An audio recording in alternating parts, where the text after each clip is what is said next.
వర్షిణి అంటే అద్వైతామృత వర్షిణి అంటే ఆ ఆ, మనకి అమృత వర్షం ఎట్లా ఆ నీటి బిందువుల్లాగా అంత అంత ఈక్వల్ గా పడినా కూడా అక్కడక్కడ బిందువుల్లా ఉంటుందో అట్లా అద్వైత సిద్ధాంతం గురించి చెప్పేదే భగవద్గీత.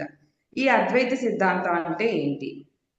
ఇప్పుడు నేను చెప్పాలనుకునేది ఈ సిద్ధాంతాల గురించి. అసలు ఫస్ట్ ఈ ఈ ఏం వచ్చి మనకి అన్నిటికన్నా ముందర ప్రతిపాదన వచ్చి అద్వైత సిద్ధాంతమే. అద్వైత సిద్ధాంతాన్ని ఎవరు ప్రతిపాదించారు అని అంటే శంకరాచార్యులు వారు ప్రతిపాదించారు అద్వైత సిద్ధాంతాన్ని. అద్వైత సిద్ధాంతం అంటే ఏంటి అని అంటే పరమాత్మ పరమాత్మ మనము అందరం ఒక్కటే అనేది, అక్కడ ఒకే ఒకటి ఉంది అనేది అద్వైత సిద్ధాంతం. అంటే ఆయనే నువ్వు, నువ్వే ఆయన, అంటే అహం బ్రహ్మాస్మి అనే సిద్ధాంతాన్ని ప్రతిపాదించేదే ఇక్కడ అద్వైత సిద్ధాంతం. అది ఎట్లా అనేది మనం ఫర్దర్ గా తెలుసుకుంటాము. అండ్ నెక్స్ట్ వచ్చేది ద్వైత సిద్ధాంతం. ద్వైత సిద్ధాంతం అంటే రెండు, ద్వైతం అంటే రెండు అనమాట. ఇక్కడ మనము కనపడేది జీవుడు, అంటే మనం కనపడుతున్నాము, అండ్ ప్రపంచం అంటే మన చుట్టూ ఉన్న ప్రపంచం కూడా కనపడుతుంది. సో ఇక్కడ ఇక్కడ ఉండేది రెండే రెండు అని ప్రతిపాదించింది ద్వైత సిద్ధాంతము. ద్వైత సిద్ధాంతాన్ని ప్రతిపాదించింది వచ్చి మధ్వాచార్యులు అనమాట. మధ్వాచార్యులు ప్రతిపాదించిన ఈ ద్వైత సిద్ధాంతంలో రెండు ఉంటాయి అనమాట. అంటే కనపడేవే ఉంటాయి.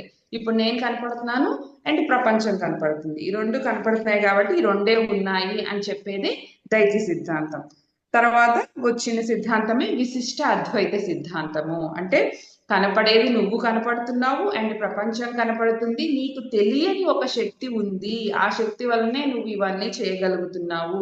నిన్ను స్టార్ట్ చేసింది ఒక ఒక ఎనర్జీ,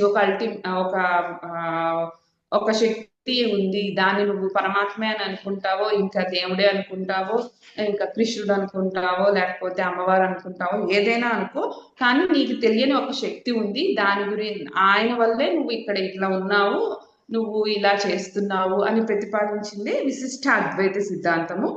దీన్ని ప్రతిపాదించింది రామానుజాచార్యులు. 99% మనందరము నమ్మేది ఈ సిద్ధాంతమే అనమాట. ఈ సిద్ధాంతమే నమ్మాము.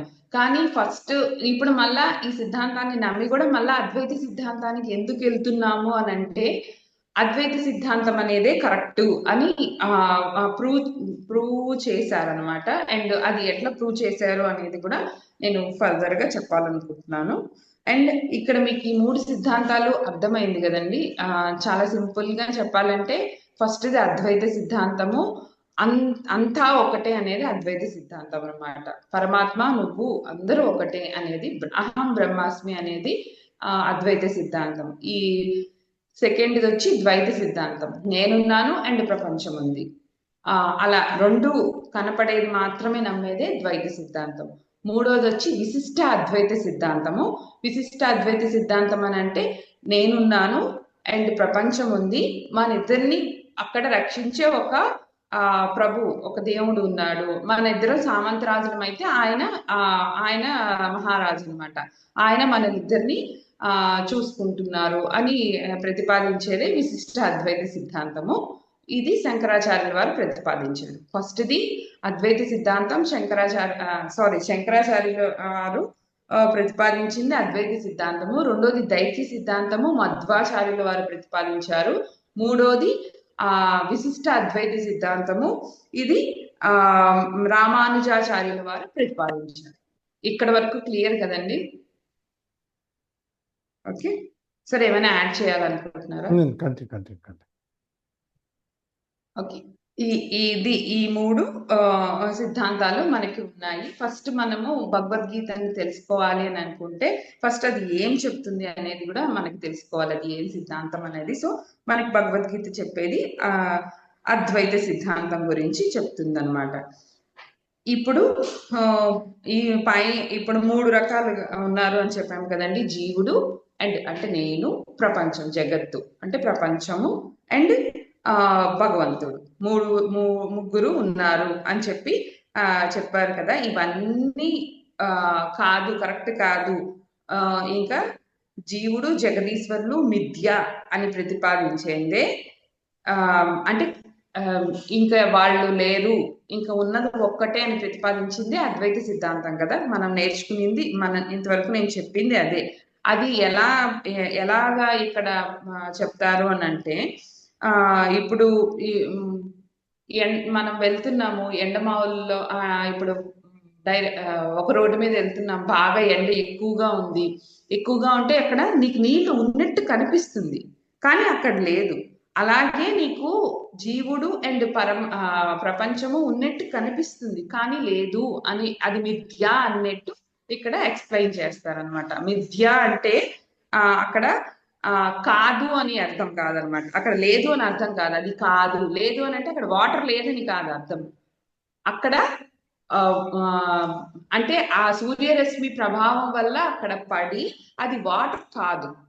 ఓకే, అక్కడ మనకి ఎండమావుల్లా కనపడుతుంది, కానీ అక్కడ అది వాటర్ అనేది అక్కడ లేదనమాట. సో అది చెప్పాలనుకుంటున్నాను అనమాట. ఈ రెండు మిథ్య, ఉన్నది పరమాత్మ ఒక్కటే, అందరం పరమాత్మ స్వరూపులమే అన్నట్టు చెప్పేదే అద్వైత సిద్ధాంతం అనమాట. ఇది ఫస్ట్ స్టార్టింగ్ లో అర్థం కాదు, కొంచెం పోను మనకి అర్థమవుతుంది అనమాట. అంటే జీవుడు, జగత్తు, జగదీశ్వరుడు ఇవి నిజాలు అని అంటారు. అంటే మూడు రకాలు ఉన్నాయి. అంటే జీవుడు అంటే నేను, అండ్ జగత్ అంటే ప్రపంచము, అండ్ జగదీశ్వరుడు అంటే మీ విష్ణుమూర్తి అనుకోండి, పరమాత్మ అనుకోండి, ఏదైనా అనుకోండి. ఈ మూడు నిజాలు. అండ్ ఈ మూడిటిని మించినది బ్రహ్మ, ఆత్మ సత్యం. ఆత్మ సత్యం అని అంటారు. అంటే ఇది అల్టిమేట్ ట్రూత్ అని అంటారు. నిజం వేరు, అండ్ ఇక్కడ ఇక్కడ రెండు రకాల విషయాల గురించి మనము చర్చిస్తాము. సత్యం అనేది వేరు, అండ్ నిజం అనేది వేరు. నిజం అనేది అప్పటికప్పుడు కనిపించేదాన్ని నిజం అంటున్నాము. సత్యం అని అంటే అల్టిమేట్ ట్రూత్, అంటే ఇంక ఎప్పటికీ ఉంటుంది. ఇప్పుడు జీవుడు అంటే పుడతాడు, చనిపోతాడు, వాడికి starting point and ending point అనేది ఉంది. కానీ నీకు అల్టిమేట్ ట్రూత్ అంటే పరమాత్మకి ఇంకా స్టార్టింగ్ పాయింట్ లేదు, ఎండింగ్ పాయింట్ లేదు, ఎప్పుడు నిత్యంగా ఉండేది, ఎప్పుడు ఉండేదాన్ని మనం ఇక్కడ సత్యం అని చెప్పి అనే వర్డ్ ని మనం వాడాలన్నమాట. ఈ రెండిటికి చాలా డిఫరెన్స్ ఉందంటండి. సో ఎప్పుడు నిత్యం ఉండేదానికి మనం వాడే వర్డ్ వచ్చి సత్యం అనమాట. అది దేశ కాలమాన పరిస్థితులను బట్టి మారతా ఉండేదాన్ని నిజాలు అని చెప్పి అంటారనమాట. సత్యం వేరు అండ్ నిజం వేరు. నిజం అనేది అప్పటికప్పుడు మారుతూ ఉంటుంది ఆ యుగాల బట్టి, కానీ సత్యం అనేది ఎప్పటికీ నిలిచిపోయి ఉంటుంది. దాన్నే సత్యం అంటారు. దీన్నే అల్టిమేట్ ట్రూత్ అని చెప్పి అంటారనమాట. ఓకే, ఇంతవరకు అర్థమైంది కదండి. ఓకే, ఇక్కడ ఇంకొక విషయం చెప్పాలనుకుంటున్నాను. ఏమంటే పరమాత్మ అంటే స్త్రీ కాదు, పురుషుడు కాదు, నపుంసకుడు కాదు. ఓకే, ఈ మూడు కానిటువంటి ఒక అల్టిమేట్ ఒక శక్తి ఉంది. దాన్నే మనము మీరు ఏదైనా అనుకోండి, మొత్తానికి ఆ శక్తినే మనము ఆ శక్తినే మనము అబ్జర్వ్ చేసుకోవాలన్నమాట. అదే కాస్మిక్ పవర్ అంటారు. అది డిఫరెంట్ స్టేట్స్ లో వస్తుంది. అది ఎలా డివైడ్ అయ్యింది అనేది కూడా నేను చెప్తాను. ఓకే, ఇలాగే ఇది ఎలా చెప్తారు అంటే, ఇప్పుడు సముద్రం ఉంది, సముద్రంలోని అలలు ఉన్నాయి. సముద్రం అనేది పరమాత్మ అనమాట, అలలు అనేది జీవాత్మలు అంటే మనమండి. ఓకే, సముద్రం అనేది పరమాత్మ అండ్ అలలు అనేది జీవాత్మ. అలలు వేరు, సముద్రం వేరు అని మనం అనుకుంటున్నాము. ఎందుకు అని అంటే సముద్రం ఎక్కడో మధ్యలో ఉంది, కదలలేదు సముద్రము. అలలైతే మనం ముందరికి వెళ్తున్నాము, వెనక్కి వస్తున్నాము, పైకి లేస్తున్నాము, పడుతున్నాము. సో ఆయన వేరు, నేను వేరు అని అనుకుంటున్నాం అనమాట. కానీ ఆయనకు ఉండే శక్తి వల్లనే ఆ శక్తినే మనం తీసుకొని అలలుగా ముందరికి వెళ్ళి పైకి ఎగిసి అక్కడ ఒక క్షణం ఆగి మళ్ళా కిందకు వస్తున్నాం. ఇది అంతా జరిగేది ఆ పరమాత్మలో ఉండే శక్తి వల్లనే అని చెప్పి ఎక్స్ప్లెయిన్ చేస్తారనమాట. అర్థమైంది కదండి. అంటే ఇప్పుడు సముద్రాన్ని కంపేర్ చేస్తే, సముద్రం అనేది మధ్యలో ఉండేదాన్ని సముద్రం అంటారు. ఓకే, ఈ ఎడ్జ్ లో ఉండే వాటిని అలలు అంటారు. మధ్యలో ఉండే సముద్రం వచ్చి పరమాత్మ అనమాట.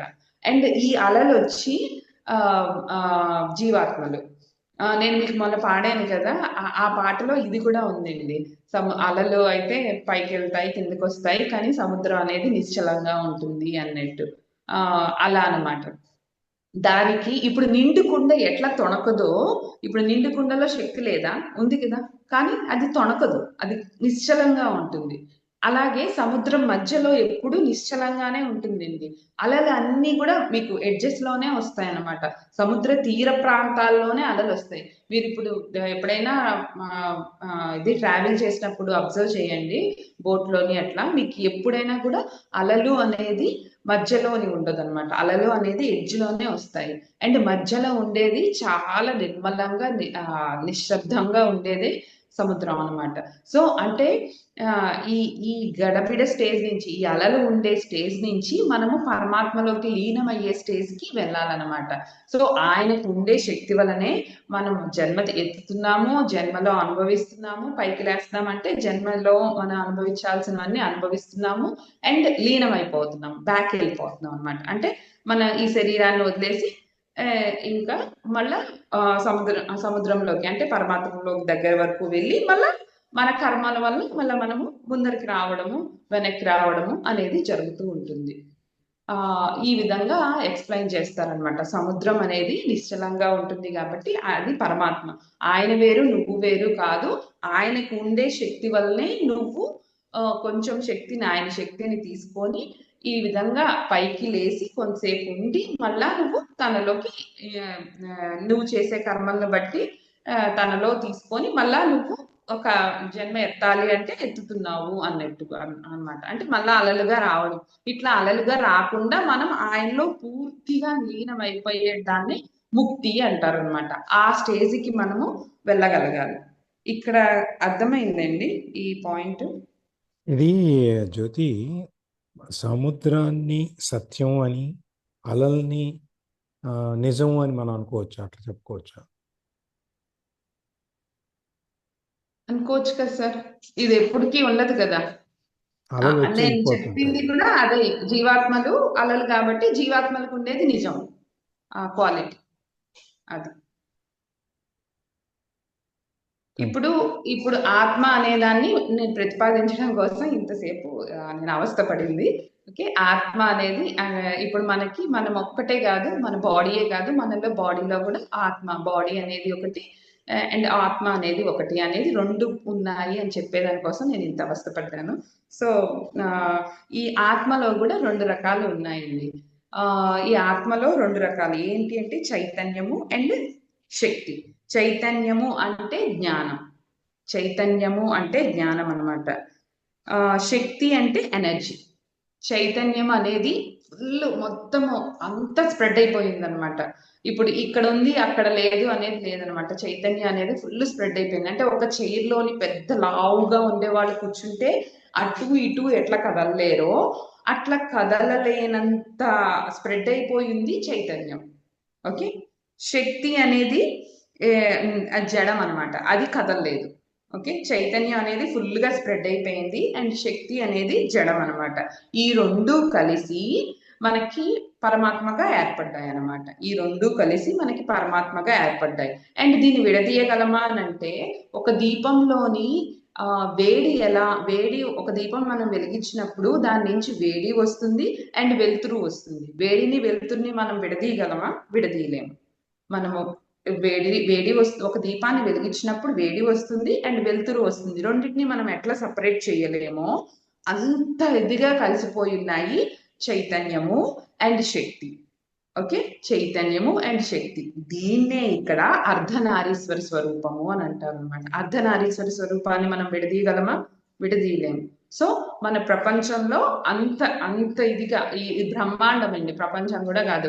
మనది ఉన్నది ఒక బ్రహ్మాండం అనమాట. ఆ బ్రహ్మాండంలో అంత ఇదిగా కలిసిపోయి ఉన్నది చైతన్యము అండ్ శక్తి. ఓకే. దీన్నే అర్ధనారీశ్వర తత్వంగా మనకి ఇక్కడ చెప్తారనమాట. ఈ 2 మనకు కనిపించవు. మనం ఎందుకు నమ్మలేమనంటే మనం ఈ 2 మనకు కనిపించవు. ఇప్పుడు కనిపించిందే నేను నమ్ముతాను అనంటే అది మళ్ళా ఆ సిద్ధాంతము మనం ఎక్కడ స్టార్టింగ్‌కెళ్ళిపోయాము. కనిపించిందే నమ్ముతాము అంటే ద్వైత సిద్ధాంతం అనమాట. అలా కాదు, మనము నమ్మాల్సింది కనిపించేది. ఇప్పుడు మనకి కోపం అనేది కనిపించదు, ప్రేమ అనేది కనిపించదు, కానీ నమ్ముతాం కదా. సో ఫీలింగ్ అనేది ఉంటుంది కాబట్టి ఆ దాన్ని బట్టి కొంచెం అర్థం చేసుకొని నువ్వు అక్కడి వరకు ప్రయాణించగలిగితేనే నీకు పరమాత్మ అనేది తెలుస్తుంది అనమాట. ఈ రెండు మనకి కనిపించవు, ఏది చైతన్యము కనిపించదు అండ్ శక్తి కనిపించదు అనమాట. ఓకే, ఇప్పుడు ఇక్కడ నేను చెప్పాలనుకుంటుంది ఏంటంటే ఈ చైతన్యము శక్తి కలిపి సృష్టి చేయాలనుకొని, చైతన్యము శక్తి ఈ రెండు కలిసిపోయి ఉన్నాయి కదండి, ఈ రెండు కలిపి సృష్టి చేయాలనే ఉద్దేశంతో ఒక ఇచ్చ, కోరిక కలిగింది. ఒక ఇచ్చ కలిగి జ్ఞానశక్తి గల చైతన్యము, చైతన్యం అంటే జ్ఞానశక్తి అనే చెప్పాను కదండి స్టార్టింగ్ నుంచి. జ్ఞానం అంటే నాలెడ్జ్ అనమాట. జ్ఞానశక్తి గల చైతన్యము సృష్టి చేయాలనే ఇచ్చ, కోరిక కలిగి జడశక్తి అంటే మీకు నేను శక్తికి కదలలేదు అని చెప్పాను కదా. ఆ జడశక్తి అనేది క్రియాశక్తిగా అంటే పనిచేసే శక్తిగా మారి నిశ్చలంగా ఉన్న ఆ ఒక్క సముద్రం అనేది బయట పని చేయాలని క్రియాశక్తిగా మారి అది వచ్చి బయటకి వచ్చినప్పుడు ఎలాగా అలా ఈక్వల్ గా రాలేదు, ఆ వచ్చినప్పుడు వేవ్స్ తరంగాలలాగా సృష్టించింది అనమాట. ఓకే, అది పైకి కిందకి జరుగుతూ ఉందన్నమాట. ఇప్పుడు అర్థమైందా? ఆ జ్ఞానశక్తి గల చైతన్యము సృష్టి చేయాలనే కోరిక కలిగి జడశక్తి అయినటువంటి శక్తి అనేది జడం కదండి, ఆ జడశక్తి క్రియాశక్తిగా మారి తనలో ఉన్న సత్వగుణాన్ని, తనలో ఉన్న శుద్ధ సత్వగుణం అనమాట, సత్వగుణం కూడా కాదు, శుద్ధ సత్వగుణాన్ని కదిలిచ్చింది అనమాట. తన గుణాన్ని జస్ట్ కదిలిచ్చింది. ఆ కదిలిచ్చినప్పుడు అలలుగా ఏర్పడి ఈ ప్రపంచంలోని, ఈ ప్రకృతిలోని అన్ని ఏర్పడ్డాయి అనమాట. ఆ కదిలిచ్చినప్పుడు అంటే స్టార్టింగ్ లో ఉండేది సత్వగుణం, అంటే స్ట్రైట్ లైన్ సత్వగుణం, పైకి వెళ్ళింది రజోగుణం అండ్ కిందకు వచ్చింది తమో గుణం అనమాట. అట్లా గుణాలు అనేది ఏర్పడ్డాయి. అది నేను చెప్పాలనుకునేది, ఈ గుణాలు ఏర్పడ్డాయి అని, ఎలా ఏర్పడ్డాయి అనేది చెప్పాలని నేను ఇది అంతా చెప్పుకున్నాను అనమాట. మీకు ఫస్ట్ తరంగాల్లాగా ఏర్పడి ఆ తరంగాల్లో స్ట్రైట్ లైన్ అనేది సత్వగుణము అండ్ పైకి వెళ్ళింది రజోగుణము అండ్ కిందకు వచ్చింది తమో గుణము. ఈ మూడు గుణాలను కలిపి ప్రకృతి అనేది ఏర్పడ్డది. ఓకే, ప్రకృతిలో ఈ మూడు గుణాలు ఉన్నాయన్నమాట. సో ఈ మూడు గుణాల గురించి కూడా మనకి ఈ 2వ అధ్యాయంలో చెప్తారు. ఓకే, ఈ మూడు గుణాలు ఇవి బాగా దగ్గర ఈ తరంగాలు అనేది మనకి ఆల్రెడీ తెలుసు కదండి. తరంగాలు దగ్గరికి దాని పౌనపుణ్యం బట్టి మారిపోతూ ఉంటాయి, దాని ఫ్రీక్వెన్సీస్ బట్టి మారిపోతూ ఉంటాయి అన్నమాట. అలాగా మారి ఏర్పడిందే ఈ 18 రకాలైనటువంటి అష్టాదశ శక్తి పీఠాలు.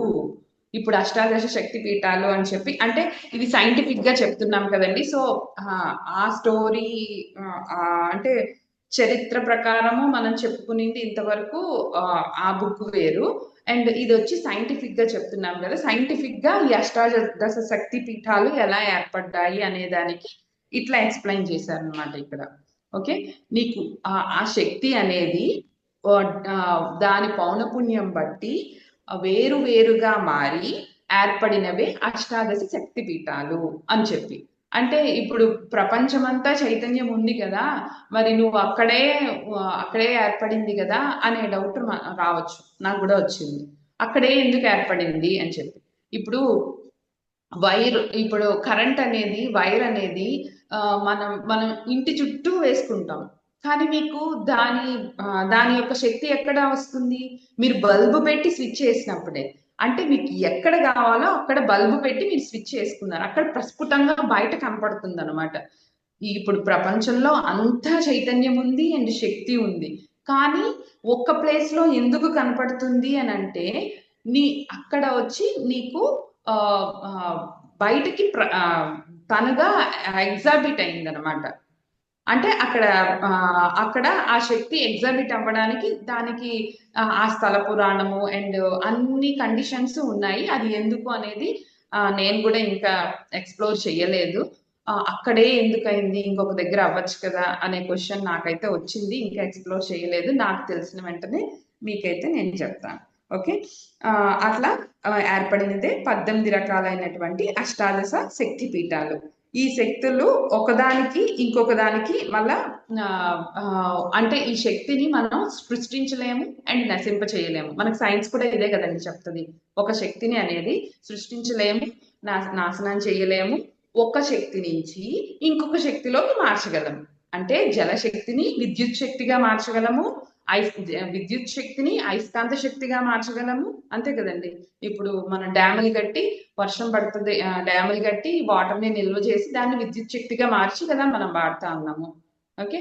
ఈ విద్యుత్ శక్తిని మళ్ళా అయస్కాంతం కావాలంటే అయస్కాంత శక్తిగా దాని మీద ఎక్కువ విద్యుత్ శక్తిని చేస్తే మళ్ళీ ఎలక్ట్రాన్స్ అంతా బయటకు వస్తుంది. సో దానివల్ల అది అయస్కాంతంగా మారుతుంది. ఇది కూడా మనం చదువుకున్నాము. సో అట్లా శక్తిని ఒక దాని నుంచి ఇంకొక దానికి మార్చగలము అండ్ దాన్ని సృష్టి చేయలేము అండ్ నాశనము చేయలేము.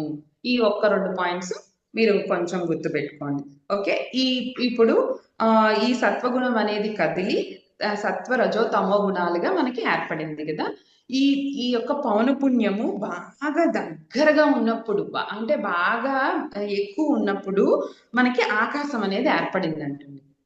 ఆకాశం అనేది ఇప్పుడు పంచభూతాలు కూడా దీంట్లోంచే వచ్చాయి అన్నట్టు మనకి చెప్తున్నారు అనమాట. శక్తి యొక్క పౌనపుణ్యం బాగా ఎక్కువైనప్పుడు ఆకాశము అలా ఏర్పడింది అనమాట. కానీ ఆకాశం అనేది నిజానికి కనిపించదు. ఆకాశం ఒక చోట ఉంటుందా? కాదు. ఎక్కడ మీ ఇంటి దగ్గరైనా కనపడుతుంది, మా ఇంటి దగ్గరైనా కనపడుతుంది, ఇంకొకరి ఇంటి దగ్గరైనా కనపడుతుంది. సో అట్లా అనమాట. ఆకాశం అనేది మనకి కనిపించదు అనమాట, కానీ అంతటా వ్యాపించి ఉందన్నమాట. అంతటా ఉంది కానీ ఎక్కడా కనిపించదు. అందువలన ఆకాశాన్ని వచ్చి వ్యక్త అవ్యక్తము అని అంటారనమాట. అంటే కనపడదు, కనపడుతుంది కానీ మనం టచ్ చేయలేము అనమాట. జస్ట్ ఇప్పుడు ప్రపంచం కూడా అలాగే అని చెప్పి అని అంటారు అనమాట. ఇప్పుడు ప్రపంచం కూడా మనకి ఎట్లా అంటే, ఇప్పుడు ఆకాశం అనేది దాని యొక్క పౌనపుణ్యం వల్ల ఏర్పడింది, అంతటా వ్యాపించింది.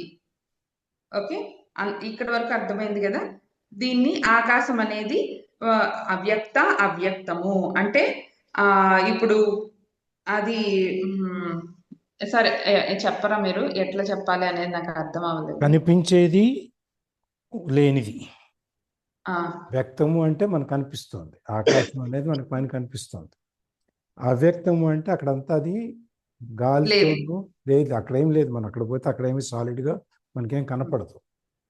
అది అవ్యక్తం అనేది. అందుకని వ్యక్తము అవ్యక్తం అంటే మీరు చెప్పిన ఆత్మ పరమాత్మ ద్వైతం అద్వైతం వీటన్నిటిలోకి అక్కడి నుంచి డిరైవ్ చేసుకుంటూ వచ్చాం. కాబట్టి ఈ ఆకాశం అనేది వాయుతత్వంతో ఉంటుంది, కానీ మనకు కనిపించేది మాత్రం ఘనతత్వంలో కనిపిస్తుంది. అది వ్యక్తము అవ్యక్తము. అంతే సార్. ఓకేనా? అంతే. ఫస్ట్ ఏర్పడింది ఆకాశం, అలా ఏర్పడింది వచ్చి ఆకాశం అనమాట. దాని తర్వాత ఇంకా పౌనపుణ్యం పెరిగి మళ్ళా మనకి ప్రకటితమైనది వచ్చి వాయువు అంటే గాలి, వాయువు కనపడుతుంది అనమాట. ఈ వాయువుని ఏమంటామంటే అవ్యక్త వ్యక్తము.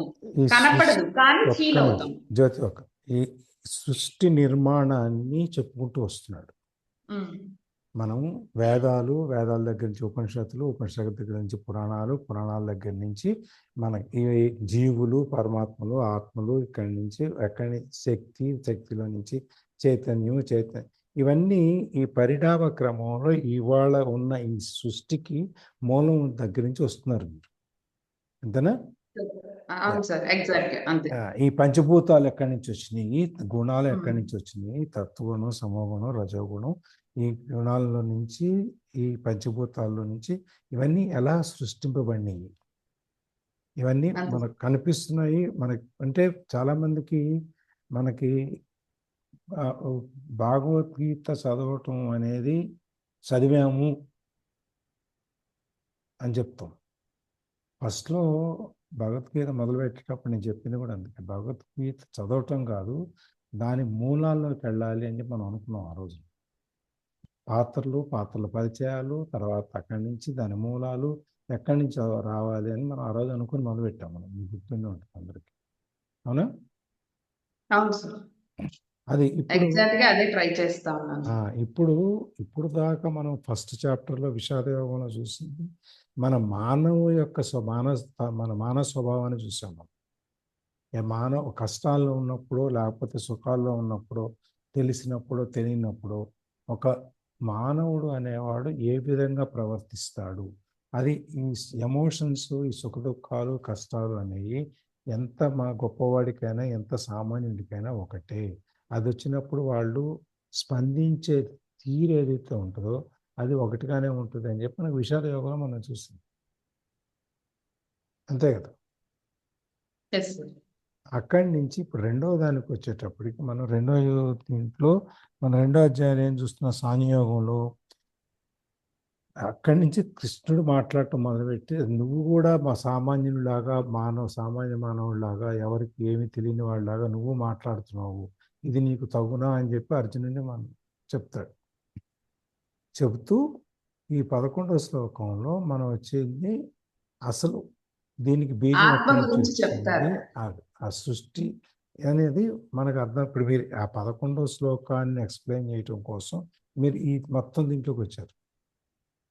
అంటే దాంట్లో ఉన్న ఆత్మ అనే దాని అదే గురించి, దాని మూలం ఎక్కడ వచ్చింది అని ఎక్స్ప్లెయిన్ చేయడం కోసం నేను అదే సైంటిఫిక్ గా ఎలా వచ్చింది మ- అనేది నీతి చెప్పాలా ఫల్ అని. అర్థమైంది జ్యోతి. మన ద్వైతం, శ్రీ అద్వైతం, ద్వైతం, విశిష్టాద్వైతం గురించి మన వారం మాట్లాడుకున్నాం మనం. ఆ మూడిట్లో నుంచి ఈ మూడులో మనకు చెప్పింది ఆత్మ, ఆత్మ పరమాత్మ, ఆత్మ పరమాత్మ ఈ సృష్టి, ఈ మూడు కలిపి ఉన్నాయి అనేటప్పటికీ రామానుజాచార్య ద్వారా అక్కడ తీసుకొచ్చాడు. ఇప్పుడు మనం కనిపించే వాటిని నమ్ముతాం, కనపడిందని మనం నమ్మం. ప్రతిదానికి మనం ఏదైనా నమ్మాలి అంటే దానికి రుజువు కావాలి, ప్రూఫ్ కావాలి, అది సైంటిఫిక్గా ఎస్టాబ్లిష్ చేయాలి. అందుకని చెప్పి పరమాత్మ ఒక్కడే అని చెప్పి శంకరపాదులు చెప్పినప్పుడు నువ్వు నేను పరమాత్మ అన్నీ ఒకటే అంటే, నేను పరమాత్మ అయినప్పుడు, నువ్వు పరమాత్మ అయినప్పుడు, పక్కనున్నవాడు పరమాత్మ అయినప్పుడు, అందరూ పరమాత్మలు అయినప్పుడు మరి వ్యత్యాసం ఎక్కడుంది? లేదు. కాబట్టి నువ్వు నేను అనే దాన్ని మనం డిఫరెన్షియేట్ చేసుకునేటప్పుడు, విడదీసినప్పుడు మధ్వాచార్యులు వచ్చి కాదు నాయన, ఇవన్నీ ఒకటి కాదు, నేననేది ఒకటి ఉంది, విశ్వం అనేది ఒకటి ఉంది అని చెప్పి మధ్వాచార్యులు దాన్ని తీసుకొచ్చారు. రామానుజాచార్యుల దగ్గరికి వచ్చాడు, ఈ రెండే కాదు, ఈ రెండింటిని సృష్టించిన శక్తి మళ్ళీ ఇంకోటి ఉంది, మూడోది నీకు కనపడినంత మాత్రాన, నువ్వు తెలియనంత మాత్రాన అది లేదు అని చెప్పలేదు. కాబట్టి తెలియనిది కూడా ఒక శక్తి ఉంది అని చెప్పి రామానుజాచార్యులు మూడు తత్వాలు తీసుకొచ్చాడు. ఈ మూడు ప్రతిపాదించినప్పుడు మనం ఇప్పుడు ప్రస్తుతం ఏంటంటే ఇప్పుడున్న సమాజంలో మనం ఈ మూడింటిని నమ్ముతున్నాం. మీరు ఈ మూడింటి దగ్గర నుంచి అసలు ఈ మూడు ఎట్లా వచ్చినాయి, ఈ పంచభూతాల్లో నుంచి ఆత్మలు, ఆత్మల నుంచి మనుషులు, శరీరాలు, ఈ శరీరంలో ఈ పంచభూతాల యొక్క పాత్ర ఏంటి అనేది మీరు చెప్పుకుంటూ వస్తున్నారు.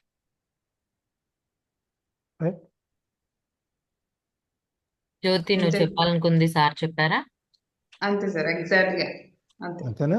అది దాంట్లో ఇప్పుడు ప్రస్తుతం ఏం చెప్పాం మనం, ఆకాశం ఎట్లా వచ్చిందని చెప్పాం. పంచభూతాలు అంటే ఏంటి?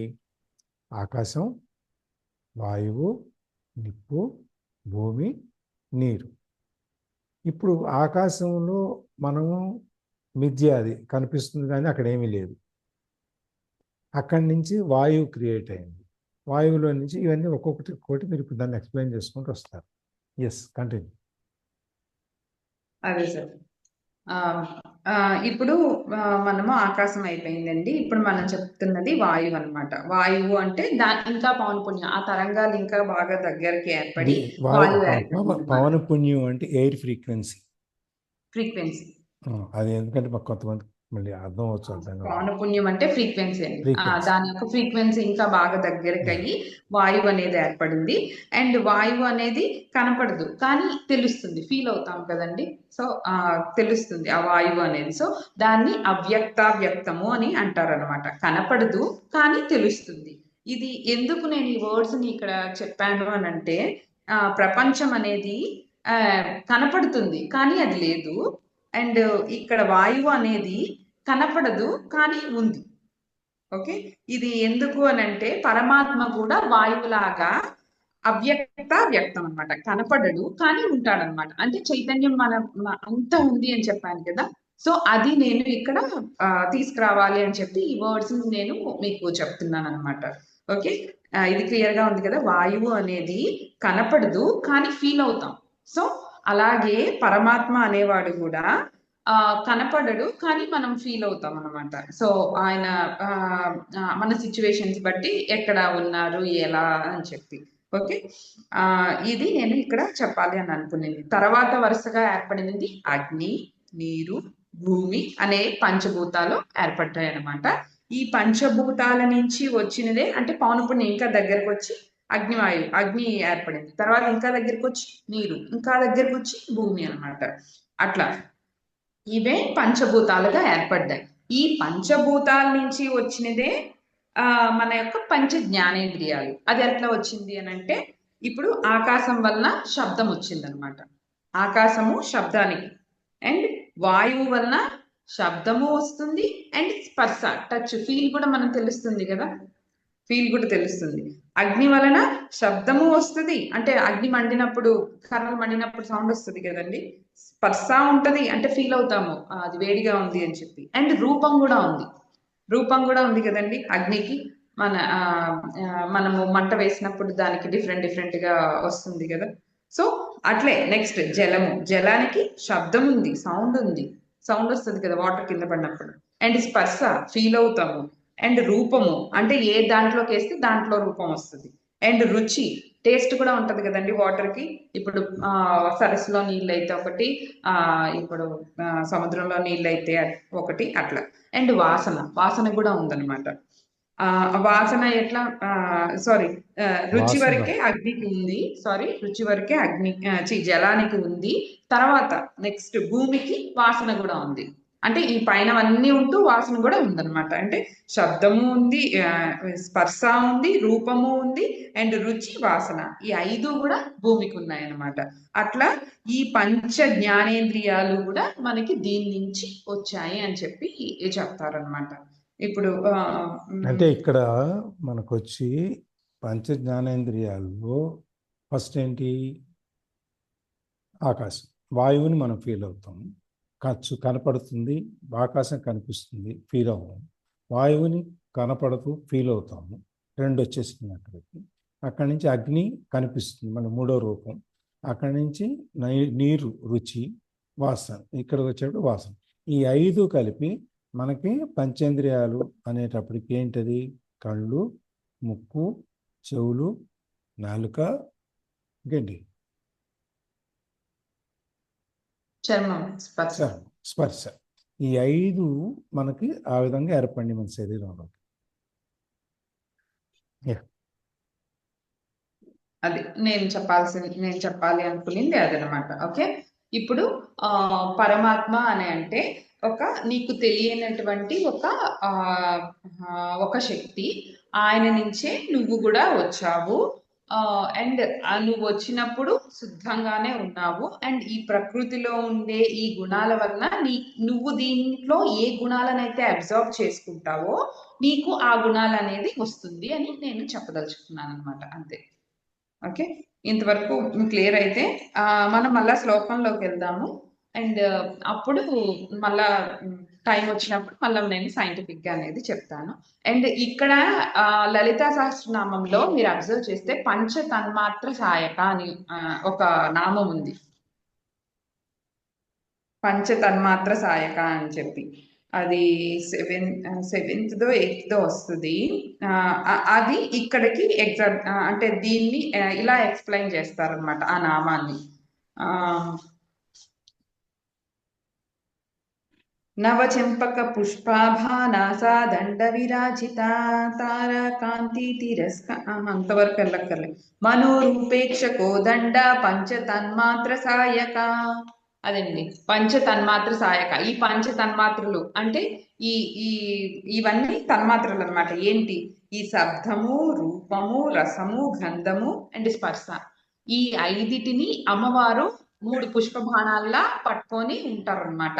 అది ఎక్స్ప్లెయిన్ చేస్తారు. మనోరూపేక్ష కోదండాన్ని పట్టుకుంటారు అమ్మవారు. పంచతన్మాత్ర సాయక అంటే ఈ పంచభూతాలు, పంచ జ్ఞానేంద్రియాలు ఇవన్నీ కూడా అక్కడ ఉన్నాయి అన్నట్టు ఎక్స్ప్లెయిన్ చేస్తారనమాట. సో అది వచ్చింది కాబట్టి అది అక్కడికి కూడా నేను చెప్పాలనుకున్నాను అంతే. అండ్ ఇక్కడ ఇంకేంటంటే నేను చెప్పాలనేది వీటినే తన్మాత్రలు అని కూడా అంటారనమాట. ఇది గుర్తుపెట్టుకోండి, మళ్ళా మనకి ఉపయోగపడుతుంది. ఓకే, అది అయితే ఈ 11th శ్లోకంనే ఒక్కసారి ఎక్స్ప్లెయిన్ చేసైనా సార్, లేకపోతే 12th కి వెళ్తున్నాం? సరిపోతుంది టైం. 11th సరిపోతుంది అనుకుంటా. 12th కి మరి నీకు టైం సరిపోద్దా? టైం చూసుకో. 12th సరిపోదు, 11th మళ్ళీ చెప్పాల్సి వస్తుంది.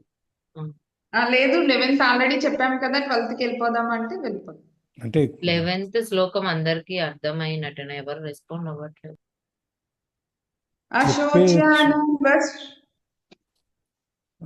12 కూడా పెద్దగానే ఉంది జ్యోతి. అవును సార్, మనం చూద్దాము, కొంచెం ఇంట్రడక్షన్ పార్ట్ ఇచ్చి కాకపోతే వదిలేద్దాం. దాంట్లో కూడా మళ్ళా నేను బ్యాక్ వెళ్ళాల్సి ఉంటుంది దాంట్లో కూడా. సో కొంచెం చూద్దాం వీలైనంత వరకు.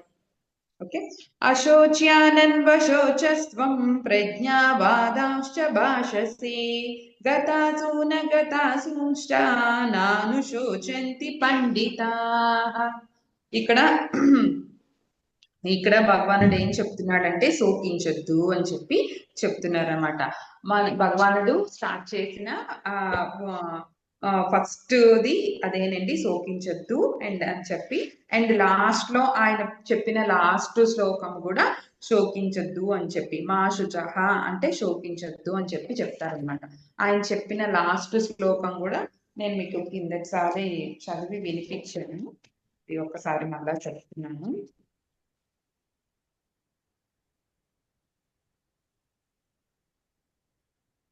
సర్వధర్మాన్ పరిత్యజ్య మామేకం శరణం వ్రజ అహం త్వా సర్వపాపేభ్యో మోక్షయిష్యామి మా శుచః. మా శుచః అంటే ఆయన చెప్పిన దాంట్లో ఇది లాస్ట్ శ్లోకం అండి. సో అంటే ధర్మం గురించి చెప్పిన దాంట్లో తర్వాత ఇంకా 2-3 శ్లోకాలు ఉన్నాయి, కానీ ఆయన మనకి జ్ఞానం గురించి బోధించిన దాంట్లో ఇది లాస్ట్ శ్లోకము. సో 18వ అధ్యాయంలో 66వ శ్లోకం అనమాట అది. దాంట్లో కూడా మా శుచః అంటే శోకించొద్దు అని, అంటే ఆయన శోకించొద్దు అని స్టార్ట్ చేసి మళ్ళా శోకించొద్దు అని చెప్పి ముగిచ్చారు. అది నేను ఇక్కడ చెప్పాలనుకున్న ఉద్దేశం అనమాట. అంటే నువ్వు ఎప్పుడో కాదు, నువ్వు జీవించున్నప్పుడే, నువ్వు బ్రతికున్నప్పుడే నీ శోకాన్ని విడిచి నువ్వు బ్రతకాలి అన్నట్టు అనమాట. నేనున్నాను నీకు అని చెప్పి చెప్పడానికి ఆయన ఫస్ట్ శ్లోకంలో కూడా శోకించొద్దు అని స్టార్ట్ చేసి అండ్ లాస్ట్ వరకు కూడా, లాస్ట్ లో కూడా ఆయన చెప్తున్నారు అనమాట. 12వది భక్తి యోగం వస్తుంది అనుకుంటా కదా, 12వ అధ్యాయం. 12 కాదు, 18 చెప్పాను నేను. 18వ అధ్యాయంలో 66వ శ్లోకం. 18. Okay continue. ఓకే, ఆయన గీతా బోధనలో ప్రారంభం అయినప్పుడే ఇది కీ శ్లోకంగా చెప్తారండి. కీ అంటే బీజ శ్లోకంగా చెప్తారు. మామూలుగా మనము ఏదైనా ఒక యాగం చేసినప్పుడు, యజ్ఞం చేసినప్పుడు మనం ఎలా పడితే అట్లా చేసేవండి. న్యాస అని చెప్పి ఉంటదన్నమాట. అంటే మన చుట్టూ ఉన్నదాన్ని కొంచెం మనం ఎట్లా శుభ్రం చేసుకుంటామో అలాగే మంత్రాలతో ద్వారా కూడా మనం శుభ్రం చేసుకోవాల్సిన పరిస్థితి ఉంటది. అట్లా శుభ్రం చేసినప్పుడు న్యాస అని చెప్పి అంటారనమాట. ఆ న్యాస చేసిన తర్వాతనే ఆ యొక్క పెద్ద పెద్ద కార్యక్రమాలు, యాగాలు కానీ అట్లాంటివి, అంటే అలాంటివి చేసినప్పుడు మన ఇంట్లో అయితే ఈ న్యాస అంతా చెయ్యరండి. ఆ ఇంట్లో కూడా మీకు గృహప్రవేశం అయినప్పుడు చేస్తారు, అండ్ మళ్ళా నవగ్రహ హోమాలు అట్లా అయినప్పుడు మాత్రమే చేస్తారనమాట. మామూలుగా మనం చిన్న చిన్నగా అంటే సత్యనారాయణ వ్రతానికి అట్లా పంతులు గారు వచ్చినప్పుడు అట్లా అంతా కూడా చేయరనమాట. కొంచెం పెద్ద పెద్ద కార్యక్రమాలు అన్నప్పుడే న్యాస చేస్తారు. న్యాస చేసిన తర్వాతనే మనకి ఏదైనా స్టార్ట్ చేస్తారు. అలాంటి దాంట్లో ఇది ఒక బీజ శ్లోకంగా చెప్తారనమాట. ఇది బీజంగా ఎందుకు చెప్పారు అని అంటే మనకి చెట్టు యొక్క దాని యొక్క సత్తువ అంతా కూడా ఆ బీజంలోనే మీకు అది ఆ ఆ బీజం అనేది అంత సత్వం ఉంటేనే కదండి మనకి బయట వచ్చే పళ్ళు కూడా అంత బాగుంటాయి. దాన్ని బట్టే కదా మనకి అన్ని మారుతూ ఉంటాయి. సో దీన్ని బీజ శ్లోకంగా చెప్తారు. అది నేను ఇక్కడ చెప్పాలనుకున్నది. Okay okay. గీతా ప్రబోధం అనేది చివరి వరకు మనకి శోకించొద్దు. నువ్వు ఎలా అంటే లాస్ట్ లో సంతోషంగా ఉండడం కాదు.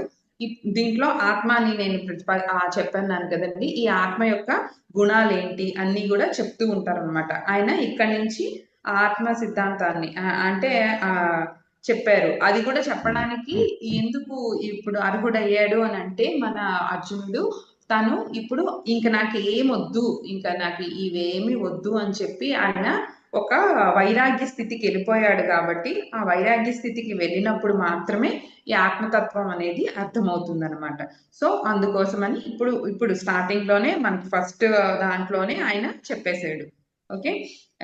అశోచ్యానన్ అంటే ప్రపంచంలోని ప్రతి పదార్థానికి అంటే నేను ఇప్పుడు మీకు చెప్పాను కదండి. ఈ ఈజ్ ఈక్వల్ టు ఇక్కడ నేను ఇంకొక విషయం చెప్పడం మర్చిపోయాను. మనకి ఐన్స్టీన్ ప్రతిపాదించింది వచ్చి is equal to MC square కదండి. మనకి వచ్చింది ఫార్ములా అనేది equal to MC square. Einstein ప్రతిపాదించింది is equal to MC square. C అనేది కాంతి వేగం అక్కడ. ఓకే. కాంతి వేగము ఒక సెకండ్ కి 1,86,000 మైళ్ళు ఉంటుంది. అది పక్కన పెడితే సి అనేది కాన్స్టెంట్ కదా. సో దాన్ని పక్కన పెడితే ఈ అనేది ఎనర్జీ ఈజ్ ఈక్వల్ టు ఎం అంటే మాస్, పదార్థం అనమాట. ఎనర్జీ ఈజ్ ఈక్వల్ టు అంటే శక్తి ఈజ్ ఈక్వల్ టు పదార్థము. అంటే శక్తి అనేది ఒక శక్తి ఒక గడ్డ కట్టిన రూపమే ఒక పదార్థం. అది నేను ఇక్కడ చెప్పాలనుకునేది. ఓకే. సైంటిఫిక్ గా ఎట్లా అంటే శక్తి యొక్క ఈ పౌనపుణ్యాలు అన్ని దగ్గర కలిసి ఒక పదార్థంగా ఏర్పడింది కదండి. భూమి అలాగే కదా ఏర్పడింది అనేది ఒక ముద్ద లాగా అని చెప్పి అనుకోవచ్చు. శక్తి నీకు ప్రతిదీ శక్తినే. ఇప్పుడు కొండ ఉంది, అది పదార్థం కాదు, అది కూడా శక్తి. అది ఒక చాలా శక్తి గడ్డ కట్టిన రూపం అన్నమాట. ఏదైనా కూడా శక్తియే అని చెప్పి ఇది మనకి స్టార్టింగ్ లోనే శంకరాచార్యులు చెప్పారు, కానీ ప్రూవ్ చేయలేకపోయారు అనమాట. దాన్ని తర్వాత ఐన్స్టీన్ మనకి ప్రూవ్ చేశారు అనమాట. ఓకే. ఇక్కడ నేను చెప్పింది 18 శక్తి పీఠాలు వచ్చున్నాయి ఈ శక్తి వల్లనే. అండ్ ఒకటి చైతన్యము, అండ్ ఇంకొక 5 వచ్చి పంచ తన్మాత్రలు అనమాట, అంటే పంచభూతాలు. ఓకే. ఈ అన్ని కలిపి 24 అయ్యేవి. ఈ 24 గురించే మనకి చెప్పేది సెకండ్ అధ్యాయం. ఫస్ట్ స్టార్టింగ్ లో సెకండ్ అధ్యాయం స్టార్టింగ్ లో నేను మీకు చెప్పాను కదండి, ఈ 24 యొక్క తత్వాలను గురించి బోధిస్తుంది అని చెప్పి. ఆ ప్రకృతిలో ఉండే 24 తత్వాలు ఎలా వచ్చాయి అనేది నేను ఇప్పుడు మీకు ఎక్స్ప్లెయిన్ చేసింది. 18 అష్టాదశ శక్తి పీఠాలు అని చెప్పాము. అంటే శక్తి ప్రస్ఫుటంగా కనపడింది అక్కడ. అండ్ చైతన్యం ఒకటి, అండ్ ప్లస్ 5 పంచభూతాలు. ఇవన్నీ కలిపి 24. ఈ 24 తత్వాలను ప్రకృతిలోకి ఎలా వచ్చాయి అనేది చెప్పాను. ఈ యొక్క తత్వాలు ఎలా ఉంటాయి అనేది మనం ఇప్పుడు ఈ 2వ అధ్యాయంలో తెలుస్తుంది అనమాట. సో నేను అది మిస్ అయ్యాను, అందుకోసమని మళ్ళీ ఇక్కడ చెప్పాను అనమాట. ఓకే. అది ఈ అశోచ్యానన్ అంటే ప్రపంచంలోని ప్రతి పదార్థానికి ఒక 5 రూపాలు ఉంటాయి అన్నమాట. అస్థి, భాతి, ప్రియం అండ్ నామ, రూపం అనమాట. నామము రూపము మాత్రమే మనకు కనపడుతుంది. మనకు కనపడింది నామము రూపమే. ఈ 2 కనపడతాయి. అస్థి, భాతి, ప్రియం అంటే ఈ 3 కూడా మనకి కనపడవు అనమాట.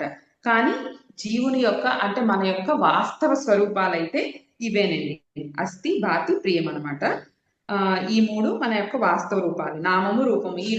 ఈసారి ఈ జ్యోతి అనే నామం ఉంటుంది, మళ్ళీ నెక్స్ట్ జన్మకి ఏముంటుందో తెలియదు, దాని రూపం ఎలా ఉంటుందో తెలియదు. సో ఆత్మ ఒక్కటే నిత్యంగా ఉంటుంది. అండ్ ఈ నామము రూపం అనేది నిత్యంగా ఉండవు అని చెప్పి ఇక్కడ చెప్తున్నారు అనమాట. ఓకే. సత్యం అంటే సత్యంగా ఎప్పుడు ఉండేది ఏంటండి, నిత్యంగా ఉండేది ఏంటి, ఆత్మ ఒక్కటే. ఆత్మ ఒక్కటే సత్యము. అండ్ మిగిలినవన్నీ నిజాలు అన్నట్టు అనమాట. నిజాలు అంటే అప్పటికి దానికి స్టార్టింగ్ పాయింట్ ఎండింగ్ పాయింట్ ఉంటుంది. ఇప్పుడు నాకు నా పేరుకి స్టార్టింగ్ పాయింట్ ఎండింగ్ పాయింట్ ఉంటుంది, అండ్ నా శరీరానికి ఉంటుంది, కానీ నా యొక్క ఆత్మకి ఉండదన్నమాట. అలాగే ఎవరి ఆత్మకైనా కూడా ఎవరైనా కూడా పరమాత్మ స్వరూపులే అన్నట్టు ఇక్కడ చెప్తారనమాట.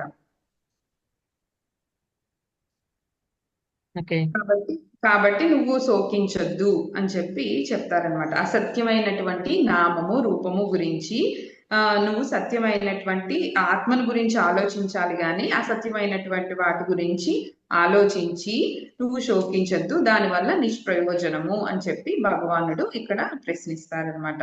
ప్రజ్ఞావాదాంశ భాషసే అంటే బుద్ధివంతుడిలాగా మాట్లాడుతున్నావేంటి, ఇంకా ఫర్దర్ గా దాని గురించి చెప్తా ఉంటారండి.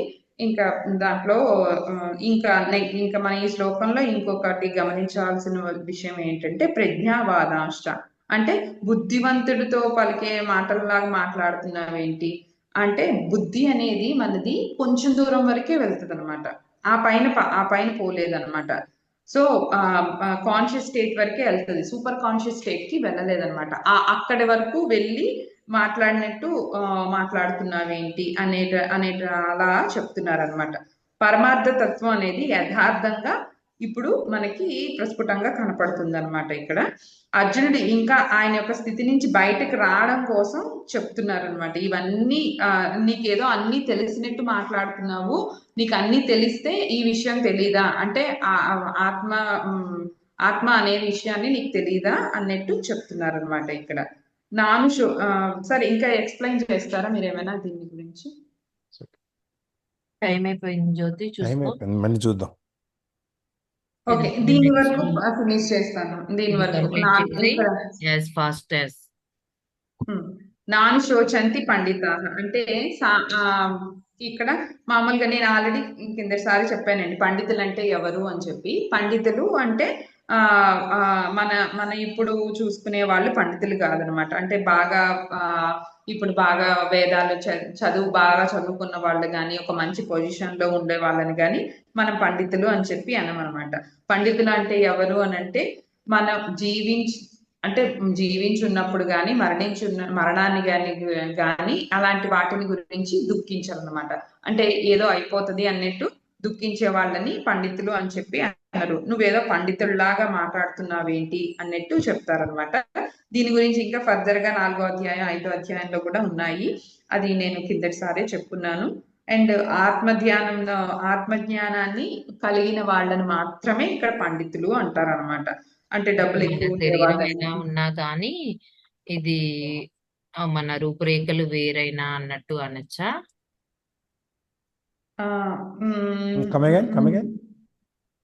మన శరీరం ఎలా ఉన్నా కానీ భౌతిక దేహస్థితి ఎట్లా ఉన్నప్పటికీ అతనికి దుఃఖ కారణం కాదు అనే. పండితుడు అంటే సుఖం వచ్చినా కష్టం వచ్చినా, ఎవరైనా పుట్టినా, మనం ఎవరైనా పుడితే మనం పండగ చేసుకుంటాం, అయితే బాధపడతాం. అట్లాగే ఏదైనా శరీరానికి దెబ్బ తగిలితే మనం ఫీల్ అవుతాం. ఇవన్నీ లేనివాడు, సమాన దృష్టితో చూసేవాడు. అంటే దేనికి ఓవర్ ఎక్సైట్ అవ్వకుండా, దేనికి ఫీలింగ్స్ ఉండవు. అదే మనకి ఇప్పుడు ఏదైనా బాధ వస్తే దుఃఖించటం.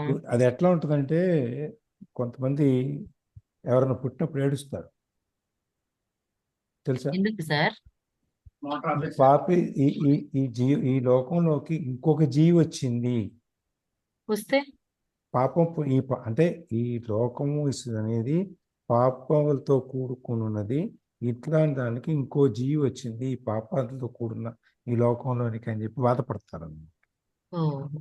అట్లాగే పోయినప్పుడు నవ్వుతారు, అమ్మయ్య ఒకడు వెళ్ళిపోయాడు, ఈ పాపస్తులు ఈ కోపంలో నుంచి ఒకడు వెళ్ళిపోయాడు, వాడు అక్కడెక్కడ రావాలంటే చాలా కావాలి. ఇప్పుడు కల్కి మూవీలో ఇలానే ఉంటది కదా సార్. రెండు తత్వాలు అవి చేసుకుంటూ వెళ్తే లోపలికి వెళ్తే సముద్రం లోపలికి వెళ్ళినట్టే ఉంటుంది, ఎండ ఉండదు. అందుకని మనం ఏంటంటే ఇక్కడ విషయం తెలుసుకుందాం, దాన్ని వీలైనంత వరకు తర్కించుకుంటూ వెళ్దాం. అట్లని చెప్పి దాని అడుగు ఎక్కడుందని చూడటానికి ప్రయత్నం చేయొద్దు. ఒక లెవెల్ వరకు మనకు అర్థమయ్యే, ఎందుకంటే ఇది మనకు అర్థమయ్యే లెవెల్ అనేది కొంచెం వేరుగా ఉంటుంది. మనం ఇప్పుడు చదువుకునే పుస్తకాలు వేరు, ఇవన్నీ వేరు, ఆధ్యాత్మికంగా మనం లోపలికి ఆ వెళ్ళేది వేరుగా స్టేజ్కి ఉంటుంది. టైం పడుతుందేమో. అందుకని మనం ప్రస్తుతానికి మన బ్రెయిన్ని అంత కష్టపెట్టద్దు, కొంతవరకు తెలుసుకునే ప్రయత్నం చేద్దాం. రేపు ఎక్కడన్నా ఎవరైనా చెప్తే అవును ఇది మనం విన్నాం కదా అనే ఫీలింగ్ వస్తే చాలు. అవును, ఇది ఎక్కడో కానీ కొంచెం కొంచెం పోయిన డీపర్ ప్రాణం సబ్జెక్టే. పోయినప్పటికీ ప్రాణం కూడా దుఃఖించరు పండితులు అని అది వస్తుందేమో. అంతేనా జ్యోతి? కొంచెం కొంచెం డీపర్ సబ్జెక్టే, కానీ అర్థం చేసుకోవాలి అనే కోరిక ఉంటే అర్థమవుతుంది. అంతవరకు అయితే నేను చెప్పగలను. కానీ ఒకసారి వింటే అర్థం కాదు. ఇది నేను ఇప్పటికీ ఇది థర్డ్ టైం చెప్తున్నాను. థర్డ్ టైమో ఫోర్త్ టైమో నేను ఎక్స్ప్లెనేషన్ చెప్పేదానికి. మీరు రాకముందర కూడా 2 సార్లు నేను కొంచెం చెప్పాను సార్ దీని గురించి. అప్పుడు మరి రికార్డింగ్స్ లేదు. మరి ఆ, భగవద్గీత చెప్పమంటే నాకు రాదు, నేను చెప్పలేను, నాకు అమ్మ ఇన్ని విషయాలు అంటే నాకు నిజంగా రాదు ఒక్కొక్కసారి సార్. ఒక్కొక్కటి యాడ్ ఓకే, అవుతుంది sir. Out of this context చెప్పుకుంటూ వచ్చాను అంతే. అక్కడ స్టార్టింగ్ లో ఉన్నప్పుడు ఇంట్రొడక్షన్ పార్ట్ లో అన్నప్పుడు చెప్పింది, మళ్ళీ ఇప్పుడు పోను పోను ఇంకా యాడ్ అవుతుంది దానికి క్లియర్ గా క్లారిఫికేషన్ తో లోపలికి వెళ్తోంది. లోపలికి డెప్త్ కి వెళ్తుంది. ఇది మన వాళ్ళందరికీ ఎంత వరకు ఉందో తెలీదు. అంటే ఇప్పుడు నేను మళ్ళీ అదే క్లాసెస్ తీసుకొని ఎగ్జామ్ అటెంప్ట్ చేస్తున్నాను కాబట్టి మనకి అదే నేను చెప్పింది, మనకి ఇది మళ్ళీ ఇంకెక్కడైనా విన్నప్పుడు ఇది గుర్తొస్తే చాలు, మనకి అంతవరకు బుర్రలోకి వెళ్తే చాలు. ఇది ఎక్కడో విన్నాం కదా, ఎవరో చెప్పారు కదా, మనం ఇవన్నీ పాటించమని కాదు, ఇట్లాంటివి ఉంటాయి అని తెలిస్తే చాలు. ఉంటాయని కూడా తెలియదు కదా సార్ ఇది అదే నేర్చుకునేదాకా. అందుకని ఇప్పుడు అసలు సృష్టి అనేది ఎట్లా వచ్చింది, అది ఆ యాంగ్జైటీ ఉంటది కదా కొంచెం మందికి. దానికోసం కూడా ఆ అంత యాంగ్జైటీ యాంగ్జైటీ ఆ అంత తృష్ణ యాంగ్జైటీ ఉంటది లేదమ్మా, చాలా మందికి. అంత యాంగ్జైటీ లేదు. పుట్టామో పోయామో పెరిగామా. పుట్టామో పోయామంటే ఏ బాధ లేదు. ఇప్పుడు జ్యోతి లాగా తృష్ణ లోపల నుంచి రైజ్ అయితే అన్నమాటకు అది ఏదో ఉంది, దాన్ని గెలికైనా సరే చూడాలి చెప్పింది అని చెప్పి. అది ఇప్పుడు కష్టం. కొంత జ్యోతి ఎండింగ్ ప్రేయర్ చెప్తావా? తెలుసుకునే ప్రయత్నం జరుగుతుంది. Okay, Indian prayer.